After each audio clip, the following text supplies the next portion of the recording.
Bien. Me faltó. Hay una cuestión, acá vemos, aviso de proyecto, estudio de impacto ambiental. Un aviso de proyecto. Lo que el nombre dice, aviso que voy a hacer un proyecto. No alcanza a hacer una evaluación, un estudio de impacto ambiental para la evaluación. Acá está mal, acá debería ser ESIA. ¿Por qué? Porque en función del tipo de proyecto que estoy presentando, no me corresponde presentar el estudio, sino una cosa un poco más simplificada que es un aviso de proyecto. En el estudio de impacto ambiental, ustedes lo que van a presentar, que ya lo van a ver cuando desarrollen las matrices, es un análisis previo, o sea, un análisis que nosotros llamamos de base cero o de diagnóstico ambiental. O sea, hago un análisis de cómo está el entorno antes de poner el proyecto o antes de idealizar el emprendimiento. Esa es una primera etapa. Después voy a tener una etapa que es donde va a estar especificado y analizado en el estudio de impacto ambiental la etapa de construcción de ese proyecto, y después, una vez que esté terminada la construcción, viene la etapa de operación.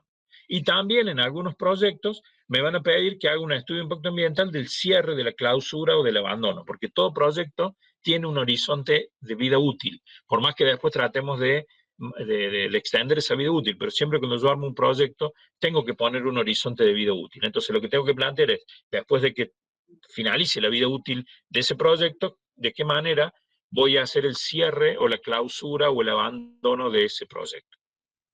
Entonces, cuando ustedes hacen el estudio de impacto ambiental, tenemos el análisis de diagnóstico de base, cero, antes del proyecto, en la etapa de construcción, en la etapa de operación y luego en el abandono o la clausura. Seguramente con Romualdo, creo que ustedes analizan siempre un estudio de impacto ambiental de algún trazado de una ruta. Ustedes seguramente han visto que el mayor impacto en una evaluación, en un estudio de impacto ambiental de una obra, de una ruta, está en el momento de la construcción. Una vez que se construye y se pone operativo, el impacto es mucho menor que durante la etapa de construcción. Bueno, todas esas cosas, cuando ustedes hacen el estudio de impacto ambiental, hay que analizarlo. Pero eso lo van a ver también cuando vean un poco el tema de las matrices. En cambio, en el aviso de proyecto, yo solo aviso que hago el proyecto. Lo que voy a hacer es describir mi proceso productivo, qué impactos digo que voy a generar y de qué manera voy a controlar esos impactos. Ya vamos a ver al final la ley 10.208, si bien el decreto había un formato de aviso de proyecto, pero fue modificado y mejorado por la ley 10.208, entonces vamos a ver directamente el formato de la ley 10.208. Bien, entonces, ¿cuáles son los criterios que la normativa me establece para saber si un proyecto o un emprendimiento o una obra tengo que presentar aviso de proyecto o tengo que presentar estudio de impacto ambiental? Eso va a estar listado en dos anexos que tiene el 2131 y en anexo 1 y anexo 2 de la ley 10.208, que son distintos, ¿no? La ley 10.208 lo que hizo es, algunos proyectos que en el decreto 2131 estaban como anexo 2, los pasa al anexo 1. Entonces, todos los proyectos, de acuerdo al 2131, o todas las actividades que están en el anexo 1, tenemos que obligatoriamente presentar el estudio de impacto ambiental. Sin embargo, todos los proyectos o las actividades que estaban listadas en el anexo 2, presentábamos aviso de proyecto y podríamos estar sujetos o condicionados a que la autoridad de aplicación, después de presentar el aviso de proyecto, me pida un estudio de impacto ambiental. Caso típico, que fue un punto de inflexión y lo que generó la famosa ley 10.208, era el tema de las plantas acondicionadoras de semillas que una multinacional pretendió instalar aquí cerquita de Córdoba. ¿Sí? En ese momento, el decreto 2131 tipificaba esa actividad en el anexo 2, entonces lo que se hizo originalmente es presentar aviso de proyecto. Después la autoridad de aplicación, por la magnitud y los riesgos inherentes, lo que le pidió es que también presentara un estudio de impacto ambiental. Por ejemplo, ¿qué establecía el decreto 2131 en sus anexos? Si yo quería hacer una refinería de petróleo, una planta química, una instalación para tratamiento de residuos tóxicos y peligrosos, estaba lista en el anexo 1, entonces lo que tenía que hacer era estudio de impacto ambiental. Ahora bien, si yo planteo una industria de productos alimenticios, una industria textil, del cuero, la madera, del papel, de la goma, de los plásticos, eso estaba listado en el anexo 2 y no estaba obligado a presentar un estudio de impacto ambiental, sino que sí tenía que presentar un aviso de proyecto, salvo que después de análisis la Secretaría de Ambiente me pudiera pedir un estudio de impacto ambiental. Entonces, cuando la autoridad de aplicación hace la evaluación de impacto ambiental, lo que tiene en cuenta es, en función del proyecto presentado, primero tenemos una caracterización del medio, el medio físico, el medio biológico, el medio socioeconómico. Esto ustedes después lo van a ver reflejado en la matriz o en las metodologías que van a ver para valorar y ponderar los impactos ambientales. También se va a analizar la empresa y la propiedad del suelo, ¿sí? Las cuestiones legales. Esto vieron que en el proceso había una parte que iba legales básicamente ve esto. Y después la caracterización del proyecto en sí, ¿no? En la etapa de construcción, como le decía recién, en la etapa de operación y en la etapa de abandono. Cuando se hace el análisis o la caracterización del medio físico, o del medio físico, biológico, económico, socioeconómico, ahí se van a identificar cuáles son las variables más significativas para evaluar. Y en el caso del proyecto también se identifican las actividades que más van a impactar, ¿no? En esto que yo les decía recién, cuando estamos en una ruta, la etapa de construcción es muy impactante, pero después la operación y el abandono tienen obviamente impactos totalmente distintos.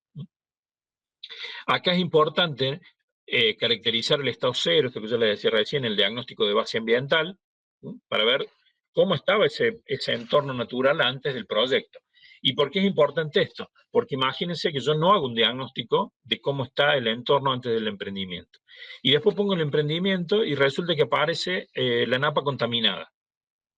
Y yo no sé si la contaminé yo o ya estaba contaminada antes de que yo hiciera el emprendimiento. Por eso es importante hacer una caracterización, cosa que también usted o el proponente o el que plantea el proyecto quede con la tranquilidad de que si algún recurso ya estaba impactado, ya estaba contaminado, no se termina haciendo cargo él a posteriori del emprendimiento que está desarrollando.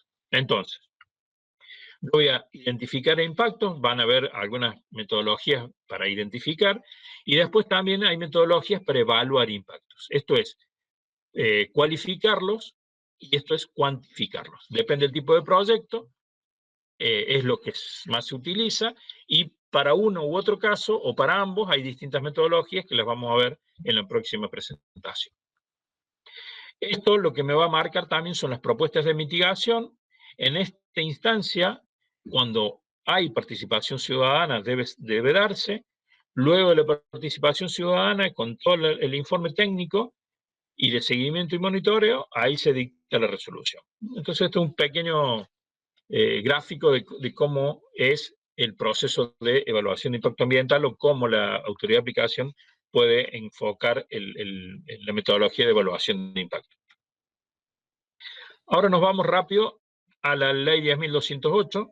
¿Cómo estamos de tiempo? Estamos, bueno, en 50 minutos. No sé, Fátima, si querés que cortemos un segundito o termino con esto rápido y después hacemos unas preguntas. Bueno, dale.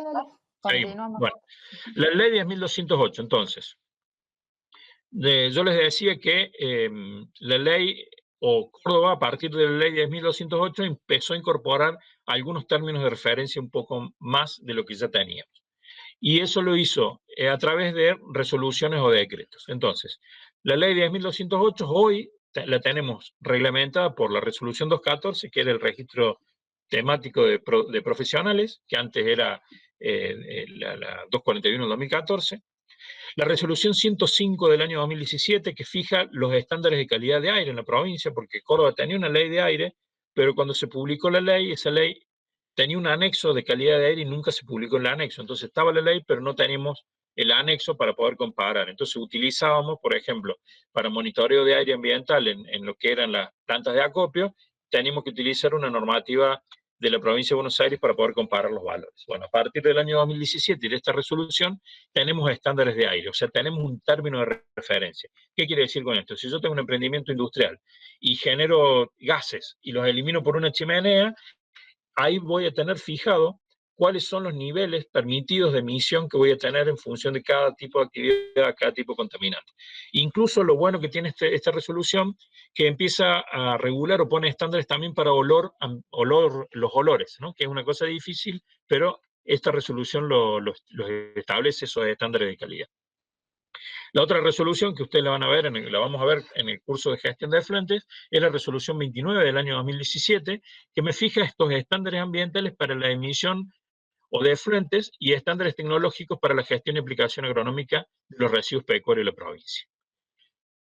En paralelo con esto, o antes de esto, sale el decreto 847 del 2016, que lo que me va a fijar son los estándares y las normas para los vertidos que voy a hacer de las actividades industriales, de los efluentes industriales, con el fin de preservar el recurso hídrico de la provincia. Básicamente, el 847 habla de los efluentes líquidos, y la resolución 19 de lo que son efluentes sólidos, ¿no? Si yo tengo, por ejemplo, un criadero cerdo donde hago separación de sólido en algún momento, ese sólido después lo puedo reusar, lo tengo que disponer o tratar en función de la resolución 29, y los líquidos tratados los tengo que enmarcar dentro de lo que es el decreto 847. Bueno, también se reglamenta la evaluación ambiental estratégica, que ya vamos a ver de qué se trata. El decreto 247 del 15, los planes de gestión ambiental, que vamos a ver rápidamente de qué se trata. El decreto 248 del 2015, los sistemas de gestión ambiental. La resolución 286 de 2015 crea un registro oficial de laboratorios ambientales, ¿sí? O sea, a partir de ese momento, cualquier laboratorio podía monitorear, hacer monitoreo. Bueno, a partir de esto se solicita un registro oficial de laboratorios ambientales para poder hacer monitoreos de determinados componentes.